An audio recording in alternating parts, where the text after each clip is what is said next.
Assalamualaikum warahmatullahi wabarakatuh.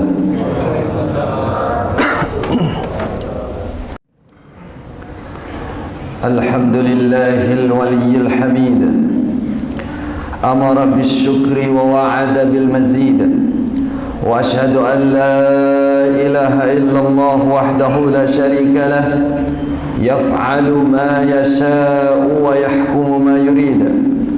Wa ashhadu anna sayyidana Muhammadan abduhu wa rasuluh, ashraful khalqi wa sayyidul abid, sallallahu alaihi wa ala alihi wa ashabihi wa man ihtada bihadyihi wastanna bisunnatihi ila yaumil mazid. Amma ba'du, fa ya ibadallah, usikum wa nafsi bitaqwallah, faqad fazal muttaqun. Ittaqullaha ya ibadallah. Saudaraku kaum muslimin, bertakwalah kepada Allah Subhanahu wa taala. Kama amarakum bidzalika rabbukum, sebagaimana telah diperintahkan oleh Allah. Ya ayyuhalladzina amanu taqullaha haqqa tuqatih. Wahai orang-orang yang beriman, bertakwalah kalian kepada Allah dengan sebenar-benarnya bertakwa kepada Allah. Wala tamutunna illa wa antum muslimun. Janganlah kalian mati meninggalkan dunia ini kecuali kalian dalam keadaan Islam. Wa qala ta'ala fi ayatin ukhra, Allah berfirman di dalam ayat yang lain, ya ayyuhalladzina amanu taqullah. Wahai orang-orang yang beriman, bertakwalah kalian kepada Allah. Wa qulu qawlan sadida, dan berucaplah yang benar. Yuslih lakum a'malakum, maka Allah akan memperbaiki amal-amal kalian. Wa yaghfir lakum dhunubakum, yuslih lakum a'malakum wa yaghfir lakum dhunubakum. Allah akan mengampuni dosa-dosa kalian. Wa man yuti'illaha wa rasulahu faqad faza fawzan 'azima. Siapa yang taat Allah dan taat kepada Rasulnya, maka dia akan mendapatkan keuntungan yang sangat besar. Ibadallah, saudaraku kaum muslimin, alhamdulillah kita berada dalam kebahagiaan mensyukuri hari kemerdekaan kita. Sudah sepuh, sudah tua, bahkan sudah dewasa hari kemerdekaan ini. Namun apa yang bisa kita petik, apa manfaat, apa hikmah yang bisa kita ambil dari kemerdekaan yang telah kita jalani bertahun-tahun ini? Saudaraku yang dirahmati oleh Allah, agama kita, Islam kita mengutuk keras, melarang keras, mengharamkan penjajahan. Karena itulah ketika penjajahan terhapus dari muka bumi, maka umat Islam, hamba Allah adalah orang pertama yang harus mensyukuri nikmat tersebut. Di dalam Al-Quran ada beberapa gambaran yang diberikan oleh Allah tentang cerita kepada kita semua umat Islam.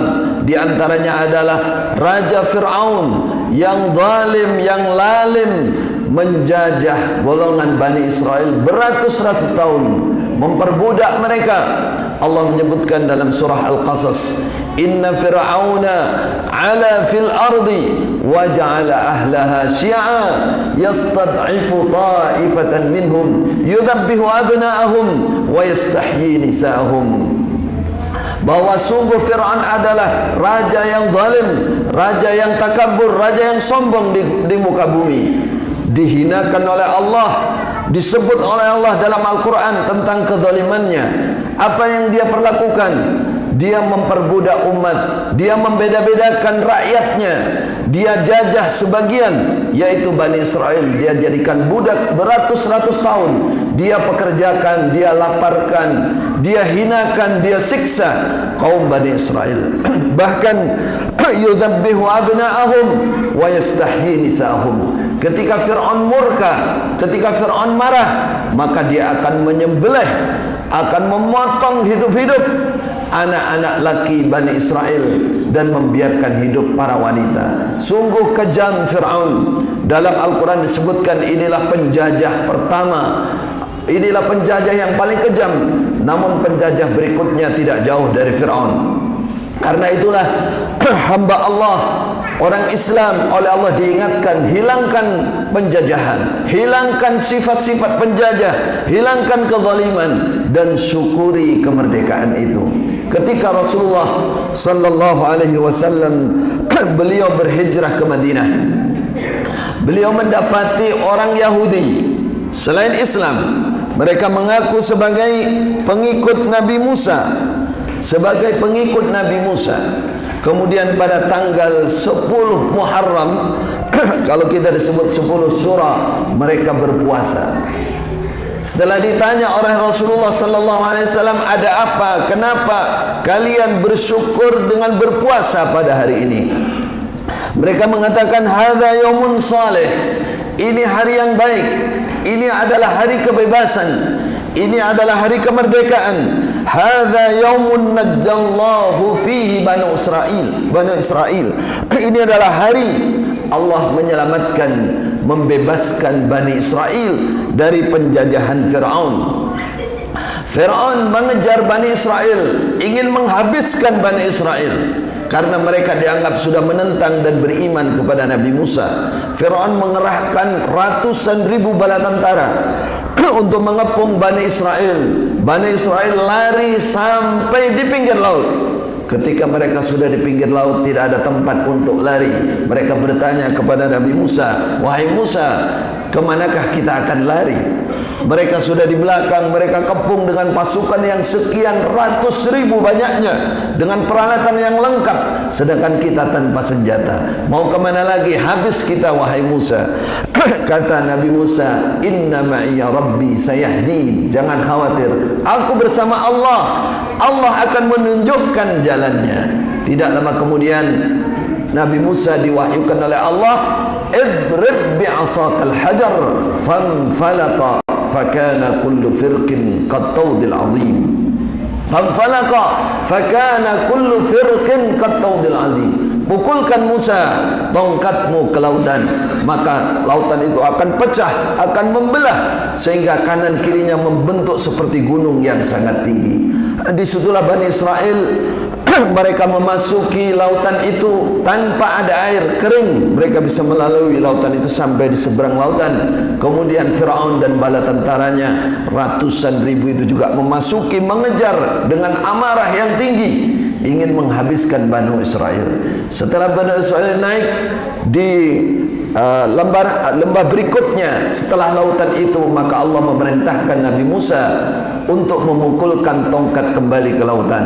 Beliau pukulkan tongkat itu, Fir'aun dan bala tentaranya sudah masuk seluruhnya ke Laut Merah, Bahrul Ahmar. Lalu Allah menutup laut itu dan mematikan Fir'aun bersama bala tentaranya di dalam lautan tersebut. Itulah keji, kekejaman penjajah yang oleh Allah dihapuskan dari muka bumi. Karena itulah Bani Israel yang dilanjutkan oleh orang Yahudi saat itu mengatakan, kami bersyukur dengan hari kemenangan itu, kami bersyukur dengan hari kemerdekaan itu. Nabi Musa saat itu berpuasa pada tanggal 10 Muharram, maka kami berpuasa. Apa kata Rasulullah sallallahu alaihi wasallam? Beliau mengatakan, ana ahaqqu bi Musa minkum. Wahai Yahudi, aku yang lebih berhak, aku dan umatku yang lebih berhak mengikuti Musa, mensyukuri kenikmatan besar yang didapatkan oleh Musa dan Bani Israel, yaitu merdeka dari penjajahan Fir'aun. Inilah dalil atau rujukan bahwa kita umat Islam wajib bersyukur dengan hari kemerdekaan. Namun saudaraku, tidak cukup dengan kita hanya berbahagia.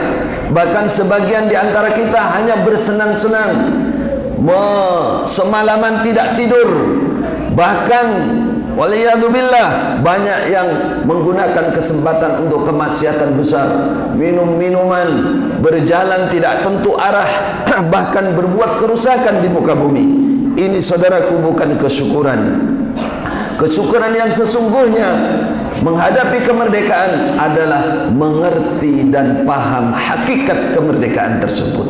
Apa sebenarnya hakikat kemerdekaan itu? Apa fakta, apa kenyataan mazahir yang harus kita pertahankan dalam kemerdekaan tersebut? Saudaraku yang dirahmati oleh Allah, tidak jauh, tidak sulit untuk kita mengerti hakikat kemerdekaan. Jawabannya untuk rakyat Indonesia adalah mewujudkan dan mengamalkan nilai-nilai luhur, nilai-nilai kebaikan yang islami, yang tidak bertentangan dengan Islam, yang mencocoki Islam, yang terkandung dalam 5 sila Pancasila. Itulah hakikat kemerdekaan. Jika nilai-nilai kebaikan, keluhuran yang terkandung di dalam 5 sila Pancasila, berarti kita sudah mengerti hakikat kemerdekaan. Berarti kita bisa bersyukur dengan mewujudkan nilai-nilai luhur tersebut. Yang pertama, sila pertama seperti yang kita ketahui adalah ketuhanan yang Maha Esa. Menyatakan bahwa rakyat Indonesia, bangsa kita ini beragama, kemudian mengamalkan agama, beribadah, menyembah Tuhannya sesuai dengan keyakinan masing-masing dan tidak memaksakan kehendak agama kepada orang lain. Inilah Islam. Inilah nilai-nilai luhur dari sila yang pertama yang tidak bertentangan dengan Islam. Dikuatkan dengan Islam bahwa orang Islam diperintah oleh Allah untuk beragama. Inna dina indallahil Islam. Agama yang diterima di sisi Allah adalah Islam. Kemudian Allah memerintahkan kita beramal, beribadah kepadanya, bertauhid kepadanya, ketuhanan yang Maha Esa. Hanya Allah yang menjadi Tuhan kita. Wa ma khalaqtul jinna wal insa illa liya'budun. Tidak kuciptakan jin dan manusia ini kecuali hanya untuk beribadah kepadaku. Wa ma umiru illa liya'budullah mukhlishina lahuddin. Tidaklah mereka semua yang beragama kecuali diperintahkan untuk beribadah, menyembah kepada Allah dengan memurnikan ibadahnya hanya kepada Allah. Begitulah saudara kandungan butir dari nilai luhur yang ada di sila pertama. Dalam Islam juga tidak dibolehkan kita memaksakan kehendak kepada orang lain untuk masuk Islam. Lakum dinukum waliyadin. Lakum dinukum waliyadin. Wahai saudara yang bukan muslim, agama anda, agama kami, agama kami. Rasulullah sallallahu alaihi wasallam hidup di Madinah bersama orang-orang Yahudi, sebagian dari orang Nasrani non muslim. Beliau menetapi janji, beliau bersama mereka dengan rukun, dengan bersatu, tanpa ada pengkhianatan dari beliau. Rasulullah sallallahu alaihi wasallam maupun para sahabat maupun orang-orang Islam saat itu. Seandainya orang Yahudi tidak menyelisihi perjanjian damai, persatuan, mereka tidak berkhianat, maka pastilah mereka tidak terusir dari kota Madinah. Yang kedua saudaraku, sila Pancasila kita adalah kemanusiaan yang adil dan beradab. Dalam butir-butir Pancasila, kalau kita simpulkan, yang dimaksud kemanusiaan yang adil dan beradab, tidak merendahkan orang lain dan bergaul, menjaga hak asasi, menjaga persaudaraan, keadilan dan adab. Manusia dianggap sederajat sebagai makhluk Allah, tidak membedakan suku, ras maupun hal-hal yang lain. Setara, itulah Islam. Islam kita adalah agama yang adil, agama yang memerintahkan keadilan. Dikatakan dalam sila kedua, kemanusiaan yang adil dan beradab. Itu Islam. Karena Allah memerintahkan keadilan. Innallaha ya'murukum bil adli wal ihsan. Allah memerintahkan kalian untuk berlaku adil dan berbuat baik kepada siapapun. Bahkan Rasulullah sallallahu alaihi wasallam menyatakan, innama bu'ithtu liutammima makarimal akhlaq. Sesungguhnya aku diutus oleh Allah untuk menyempurnakan kemuliaan akhlak, kemanusiaan yang adil dan beradab. Adil itu adalah sifat Allah. Tidak ada orang yang lebih adil atau membandingi, menyamai keadilan Allah Subhanahu wa taala. Bukti keadilan Allah Allah akan membalas kebaikan yang kita perbuat dengan 10 kali lipat kebaikan, bahkan 700, bahkan ada yang dilipat gandakan di surga nanti lebih dari itu. Kemudian perbuatan kesalahan kita, ketika kita tidak minta ampun kepada Allah, maka Allah membalas sesuai dengan jumlah kesalahan yang kita perbuat. Wa ya'fu an katsir, dan Allah Maha memaafkan, banyak yang dimaafkan oleh Allah, tidak dibalas dengan siksa. Begitulah Rasulullah sallallahu alaihi wasallam, baginda Rasul panutan kita. Beliau adalah contoh keadilan yang sangat tinggi, contoh keadilan yang tidak ada bandingnya. Ketika ada seorang wanita mencuri, dia wanita orang mulia, dia wanita Quraisy, dia wanita cantik, wanita terhormat, namun dia mencuri. Baru Rasulullah mengadili sesuai dengan hukum yang ditentukan oleh Allah dalam Islam adalah potong tangan. Ada seorang cucu beliau, cucu angkat namanya Usamah bin Zaid, datang kepada Rasulullah. Wahai Rasulullah, ini wanita mulia, ini wanita Quraisy, ini orang kaya, ini orang berpangkat, orang berharga, bermartabat. Bagaimana engkau hendak memotong tangan dia? Apa kata Rasulullah sallallahu alaihi wasallam? Wahai Usamah, apakah kamu akan mencari pertolongan dari keadilan? Apakah kamu akan menghilangkan keadilan Allah dalam hukum ini? Apa kata Rasulullah? Wallahi law anna Fatimah binta Muhammad sarakat laqata'tu yadaha. Seandainya yang mencuri bukan dia, tapi anakku sendiri, Fatimah binta Muhammad, anaknya Muhammad, maka pastilah aku yang akan menghukum dia sendiri. Aku yang akan menghukum dia sesuai dengan keadilan. Jadi keadilan, saudara, itu adalah contoh dari Rasulullah sallallahu alaihi wasallam. Islam kita sangat concern, sangat mewajibkan masalah keadilan. Jadi kalau berbicara sila kedua yang dikatakan kemanusiaan yang adil dan beradab, itu adalah nilai-nilai luhur yang ada pada Islam. Merdeka dibuktikan dengan keadilan yang merata. Merdeka dibuktikan dengan akhlak, adab yang tinggi di dalam Islam. Islam menghargai adab, tidak jauh dari menghargai perintah solat maupun puasa. Besok di sisi Allah di dalam surga ada orang yang tidak ahli solat, dia tidak ahli puasa, namun surganya bersanding, berdampingan dengan orang-orang yang ahli berpuasa, ahli salat. Ahli puasa, ahli salat minta bertanya kepada Allah, ya Allah, mereka ini bukan ahli puasa, mereka ini bukan ahli salat, kenapa mereka sejajar dengan kami? Allah menjawab bahwa mereka diangkat derajatnya, yurfa'u darajatuhum bihusni khuluqihim. Mereka diangkat derajatnya menjadi tinggi karena baiknya akhlak dan adab mereka. Maka isi hakikat kemerdekaan, saudara, marilah kita wujudkan keadilan, marilah wujudkan akhlak tabiat yang baik. Yang ketiga, saudara, sila yang ketiga adalah persatuan Indonesia. Dikatakan dalam butir Pancasila yang harus kita jaga adalah persatuan. Di antaranya adalah menghormati perbedaan, mengutamakan kepentingan umum, cinta tanah air. Itulah kemungkinan kita mengisi kemerdekaan kita dengan istilah persatuan, persatuan Indonesia. Islam sangat mewajibkan persatuan. Allah berfirman, wa'tasimu bihablillah jami'an wa la tafarraqu. Islam memerintahkan persatuan. Islam melarang perpecahan. Wa la takunu kalladzina khalu min wa la takunu kalladzina min qablikum wa la takunu kalladzina tafarraqu wahtalafu min ba'di ma ja'ahumul bayyinat. Janganlah kalian seperti umat-umat terdahulu. Mereka berpecah belah, mereka berselisih, mereka tidak bisa bersatu. Dalam Islam dinyatakan oleh Allah Subhanahu wa taala, inna hadhihi ummatukum ummatan wahidah. Sesungguhnya umat Islam adalah umat yang satu. Persatuan ini harus kita jaga, kita saling menghormati, kita saling menghargai, menjunjung tinggi harkat martabat orang lain, mementingkan kepentingan umum.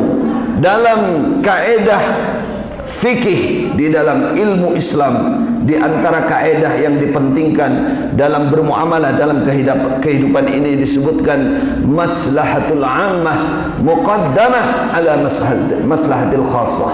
Kepentingan umum lebih diutamakan daripada kepentingan pribadi. Inilah Islam kita, saudara. Islam adalah mensyukuri kemerdekaan, mengisi kemerdekaan dengan hal-hal, dengan nilai-nilai luhur yang islami yang terkandung dalam lima sila Pancasila negara kita ini. Barakallahu fikum. Aqulu qawli hadha wa astaghfirullah li wa lakum min kulli dhanbin wa khati'ah fastaghfiruh innahu huwal ghafurur rahim. Alhamdulillahi rabbil alamin wal 'aqibatu lil muttaqin wala udwana illa 'alal zalimin. Asyhadu an la ilaha illallah ilahul awwalin wal akhirin wa asyhadu anna nabiyyana Muhammadan 'abduhu wa rasuluh khatamul anbiya wal mursalin. Amma ba'du, usikum wa nafsi bittaqwallah faqad fazal muttaqun. Saudaraku yang dirahmati oleh Allah, dalam sila keempat kita sama-sama mengetahui disebut dengan kerakyatan yang dipimpin oleh hikmat kebijaksanaan dalam permusyawaratan perwakilan. Bahwa Butir menyebutkan bermusyawarah, melayani rakyat dalam Islam itu adalah konsep utama sebagai pemimpin, melaksanakan hasil musyawarah dan tidak diktator dalam kepemimpinan. Karena apa? Dalam Islam, saudara, nilai-nilai luhur dari sila keempat ini ada dalam Islam, dikuatkan dalam Islam, bahwa kerakyatan yang dipimpin oleh hikmat kebijaksanaan dalam permusyawaratan perwakilan. Dalam Islam tidak ada keputusan dari satu orang, harus memutuskan perkara orang banyak masyarakat dengan bermusyawarah pada prinsip keadilan. Wasyawirhum fil amr wa amruhum syura bainahum. Allah memerintahkan wasyawirhum fil amr. Muhammad, kamu harus bermusyawarah sebagai pemimpin dengan mereka untuk menentukan keputusan. Saudaraku yang dirahmati oleh Allah, betapa musyawarah dalam Islam itu, musyawarah mufakat sangat diperintahkan, sangat diutamakan. Karena itulah ketika Rasulullah ingin memutuskan peperangan Uhud, ketika orang-orang Mekah, orang jahiliyah menyerang Madinah dan mereka sudah sampai di kawasan Gunung Uhud, Rasulullah minta pertimbangan bermusyawarah dengan para sahabat. Bagaimana kita bertahan di Madinah atau kita keluar menuju Gunung Uhud melawan mereka? Banyak suara menyatakan kita harus keluar melawan mereka ke Gunung Uhud, walaupun sebenarnya asalnya Rasulullah sallallahu alaihi wasallam condong untuk bertahan di Madinah. Akhirnya apa yang terjadi? Terjadilah perang Uhud dan sebagian dari pasukan Islam ada yang tidak menetapi tugas mereka untuk menjaga di sebuah gunung sebagai benteng pertahanan yang sangat menentukan.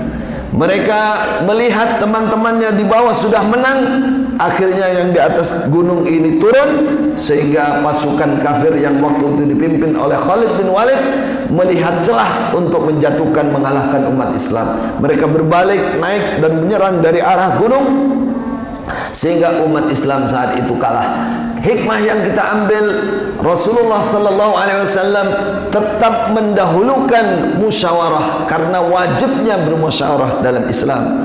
Dalam permusyawaratan perwakilan, tentunya yang diajak bermusyawarah diminta pendapat adalah orang-orang yang punya kemampuan, punya pertimbangan untuk kemaslahatan rakyat. Saudaraku, dalam sunnah Rasulullah sallallahu alaihi wasallam juga dinyatakan khadimul qaumi sayyidul qaumi khadimuhum. Yang namanya pemimpin rakyat itu adalah pelayan rakyat. Inilah yang bisa kita ambil hikmah, kebaikan, nilai-nilai luhur yang ada di sila keempat. Kemudian sila terakhir dikatakan keadilan sosial bagi seluruh rakyat Indonesia. Inilah makna merdeka.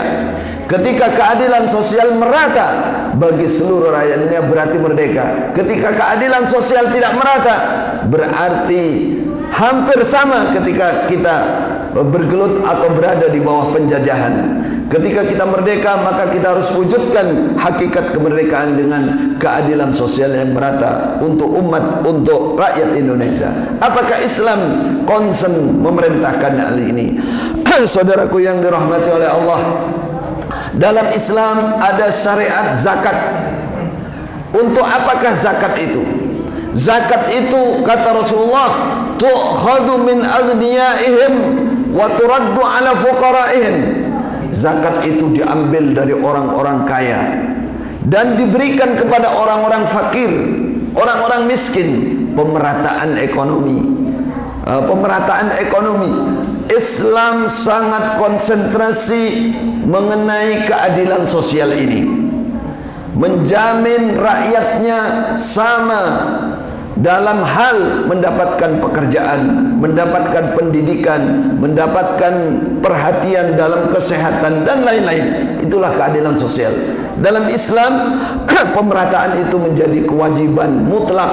Ketika seorang pemimpin dia pilih kasih, maka dia besok akan dicincang, akan dibelenggu oleh Allah. Kata Rasulullah sallallahu alaihi wasallam, "Ma min amiri asyaratin", tidak ada dari pemimpin 10 orang saja, illa uligha yaumal qiyamah, kecuali tangannya ini akan dibelenggu besok hari kiamat. La yafukuhu illal adlu, maka dia tidak akan dilepas oleh Allah sampai akhirnya dimasukkan ke dalam neraka kecuali keadilannya, saudara.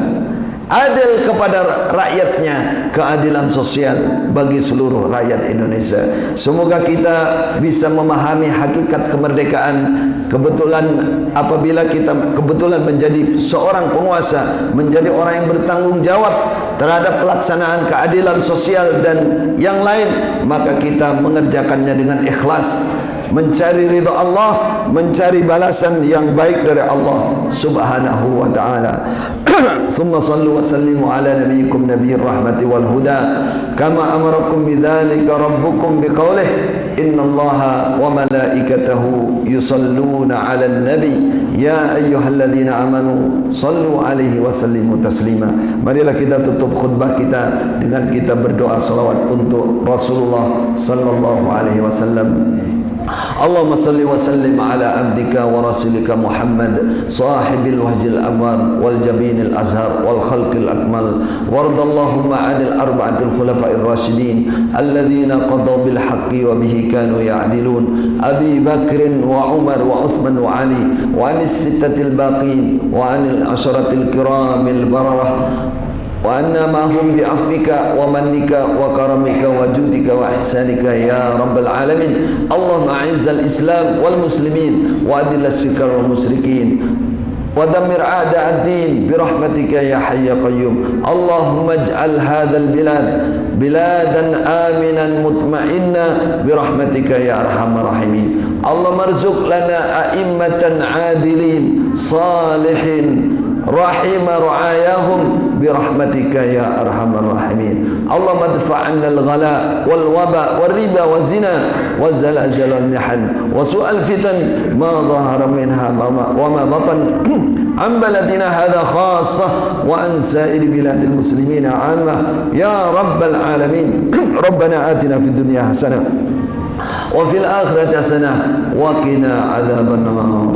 Ibadallah, innallaha ya'muru bil 'adli wal ihsan wa ita'i dzil qurba wa yanha 'anil fahsya'i wal munkari wal baghi ya'idzukum la'allakum tadhakkarun wa awfu bi ahdillahi idza 'ahadtum wa la tanqudul ayman ba'da tawkidiha wa qad ja'altumullaha 'alaykum kafila innallaha ya'lamu ma taf'alun wadhkurullaha al-'azima yadhkurkum washkuruhu 'ala ni'amihi yazidkum wa la dhikrullahi akbar wallahu ya'lamu ma tasna'un. Aqimus salat.